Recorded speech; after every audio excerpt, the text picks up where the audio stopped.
Kundi jipya la wabunge wameungana kwa lengo la kushirikiana katika kupambana na ugonjwa wa kifua kikuu na wamepewa changamoto kutumia mamlaka yao ya kisheria, kibajeti na mamlaka yao ya uangalizi kuharakisha mchakato wa Uganda wa kutokomeza ugonjwa wa kifua kikuu nchini Uganda ifikapo mwaka 2030. Wabunge hao wengi wao kutoka nchi za Afrika Mashariki wanakutana Kampala kwa ajili ya kupata maelezo ya utangulizi kuhusu hali halisi ya ugonjwa wa kifua kikuu pamoja na kujua changamoto za kifedha zilizopo. Yote haya ni katika kuboresha hatua za kupambana na ugonjwa huo. Hivi ni kumaanisha serikali zetu zisizochukua jukumu la kufund kupigana na magonjwa kama kifua kikuu, kusema ukweli hatutafikisha hiyo target ya 2030. Mapambano dhidi ya ugonjwa wa kifua kikuu yanakabiliwa na changamoto ya ukosefu wa fedha, huku wataalamu wa afya wakionya kwamba uhaba wa rasilimali za kifedha unakwamisha juhudi za kuwagundua na kuwatibu maelfu ya wagonjwa wanaoishi na ugonjwa wa kifua kikuu.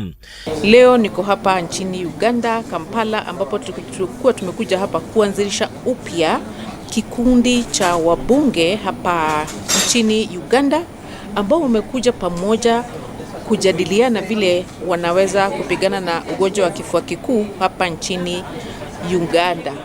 Sababu kifua kikuu ni ugonjwa ambao unaua watu wengi sana, na hasa barani na East Africa, Kenya, Uganda na Tanzania ni nchi ambazo zimeathirika zaidi na ugonjwa wa kifua kikuu.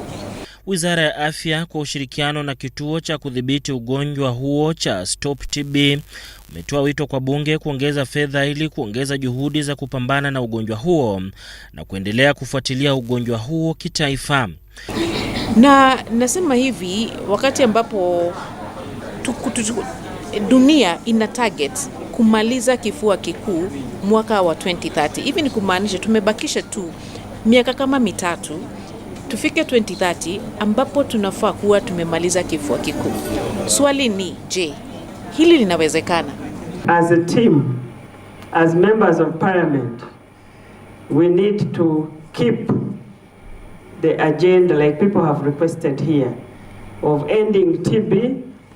Uganda ni moja kati ya nchi ambazo zinaongoza kwa ugonjwa wa kifua kikuu, huku changamoto ya ukosefu wa rasilimali katika kuukabili ugonjwa huo zikiendelea kuwa haba. Mkurugenzi mtendaji wa shirika la Stop TB Partnership Global Organization, Daktari Lusisia Atitui, anasema kuwa rasilimali za kifedha zinapatikana katika kukabili magonjwa mengine makuli cha ugonjwa wa kifua kikuu kuonekana kukosa fedha za kutosha za kuukabili. One important piece, as already was mentioned, is extremely important for you to maintain TB in your attention. And integration will not work as long as we will have, again, different type of diseases, and one more important than the other. Kulingana na mpango wa kitaifa wa udhibiti wa ugonjwa wa ukoma na kifua kikuu, Uganda ina takriban wagonjwa wapya 96,000 wa kifua kikuu, huku wataalamu wa afya wakionya juu ya uwezekano wa wagonjwa wengi wa kifua kikuu kushindwa kugundulika. However, with the declaration of reduced funding, we want to thank government of Uganda that was able to increase TB funding from about $4.3 million in 2026 to about now the estimate of about $8.4 million for 2027.